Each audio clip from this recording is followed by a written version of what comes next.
Mind life देख रहे हैं आप और मैं हूं आपके साथ प्रज्ञा सिंह। बहुत बहुत स्वागत है आपका हमारे आज के इस खास प्रोग्राम में।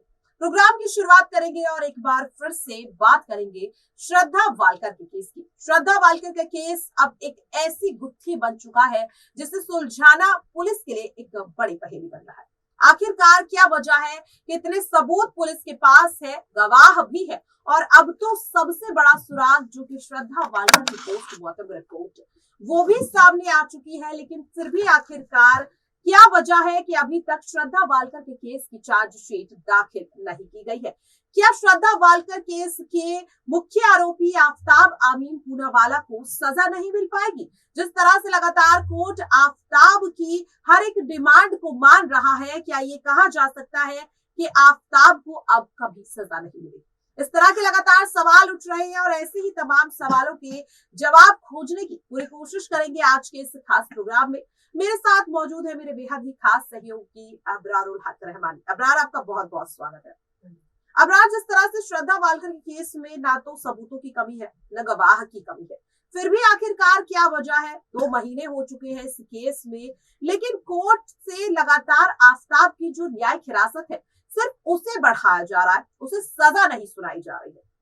देखिए, लगातार इस मुद्दे को लेकर के कहीं ना कहीं मीडिया की भी काफी पैनी नजर बनी हुई है और जिस तरीके की स्थिति में आप कह सकते हैं कि इस वक्त कोर्ट ने अपने तमाम आदेश पारित किए हैं, तो ये सारी चीजें दर्शा रही है कि इंसाफ के लिए इस देश में कितने दिनों तक आपको भटकना पड़ सकता है। हालांकि मुद्दा जितना ज्यादा मीडिया में जो है बढ़ा चढ़ा करके पेश किया गया, कहीं ना कहीं इसको काफी ज्यादा आप कह सकते हैं कि तरजीह देने की कोशिश की गई, उसके बावजूद भी कोर्ट में जिस तरीके से पुलिस की वो मुस्तैदी जो है वो नजर नहीं आ रही है। चाहे महाराष्ट्र सरकार की बात की जाए, देवेंद्र फडणवीस ने उस समय में आप कह सकते हैं कि बड़ा बयान जारी किया था और जनता का अटेंशन हासिल करने की कोशिश की गई थी। उसके बावजूद भी अगर देखा जाए तो सरकार की तरफ से, सरकार की जो पुलिस है उसकी तरफ से जो जल्दबाजी में आप कह सकते हैं कि उन तमाम जांच पड़ताल को पूरा करना चाहिए था, उस तरीके से कोई भी चीज देखने को नहीं मिल रहा है। तो ये चीजें बतला रही है कि बेटियों को लेकर के जो तमाम बातें बड़े बड़े मंचों से भाषणों के जरिए बड़े बड़े नेताओं के द्वारा दिए जाते हैं वो मात्र भाषण भर के लिए रहते हैं और जमीनी हकीकत जो वो बिल्कुल उसके उलट जो है मानी जाती है, उसके उलट देखी जाती है। तो ये तमाम चीजें बतला रही है कि इस देश में एक के बाद एक आप कह सकते हैं कि निर्भया जैसे वाकयात जो है वो पेश आ रहे हैं। उसके बावजूद भी पुलिस प्रशासन जो है लगातार खामोश तमाशाई बना हुआ है। तो ये तमाम चीजें आप कह सकते हैं कि सरकार के लिए एक बड़ा प्रश्न चिन्ह है कि आने वाले समय में भी इसी तरीके से दूसरी श्रद्धा जो होगी उसके साथ भी इस तरीके के वाकयात पेश आ सकते हैं और अगर नहीं आएंगे तो क्या इसकी गारंटी सरकार के जो प्रशासनिक एहलकार है वो दे सकते हैं? ये एक बड़ा सवाल है। यहाँ पे आपने महाराष्ट्र सरकार का जिक्र किया तो उसी के लिए मैं आपको यहाँ पर बताना चाहूंगी कि तकरीबन 1 महीने पहले जब श्रद्धा वालकर के पिता देवेंद्र फडणवीस से मुलाकात करने गए थे, तब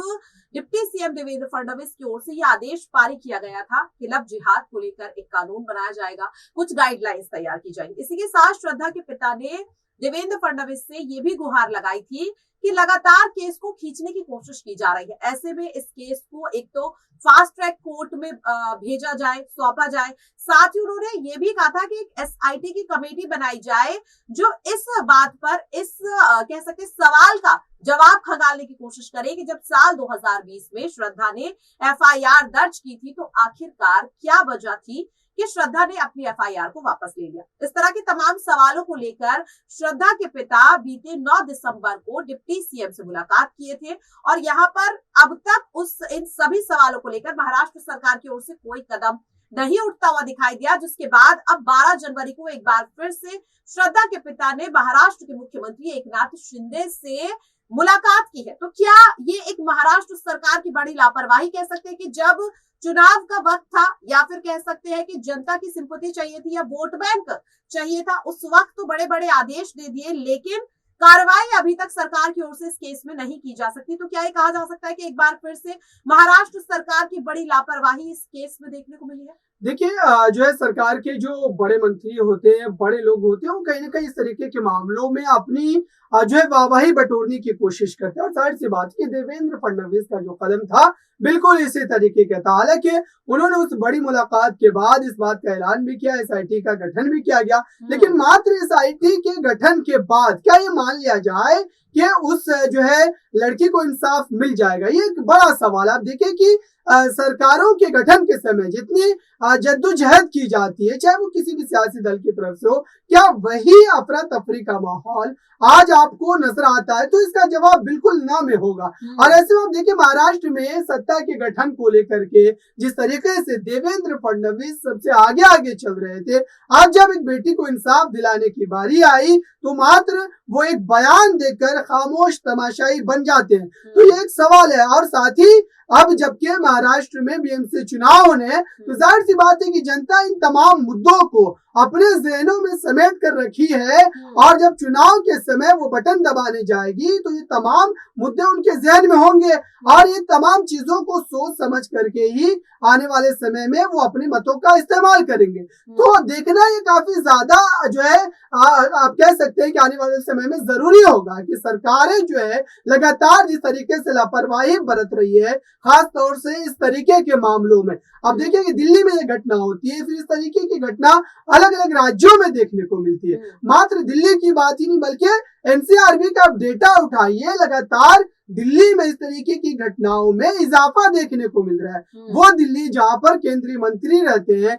जहां पर देश के गृह मंत्री रहते हैं, जहां पर देश के प्रधानमंत्री रहते हैं, जहां पर न्यायिक व्यवस्था के सबसे बड़े न्यायमूर्ति रहते हैं, उसके बावजूद भी एक लड़की को इंसाफ के लिए, एक लड़की के परिवार को इंसाफ के लिए दर दर भटकना पड़ता है। तो ये प्रशासनिक व्यवस्था पर, न्यायिक व्यवस्था पर एक तमाचा है और साथ ही एक सवाल है कि बैठे हुए जो बड़े अधिकारी, जो बड़े महकमों के सरबराह है, क्या उनके कानों पर जूं नहीं रेंग रही है? और साथ ही अगर वो इस मामले में काफी ज्यादा गंभीर है तो जल्द और फास्ट ट्रैक कोर्ट में इन तरीके के मामलों को ले जाकर इस पर सुनवाई क्यों नहीं की जाती?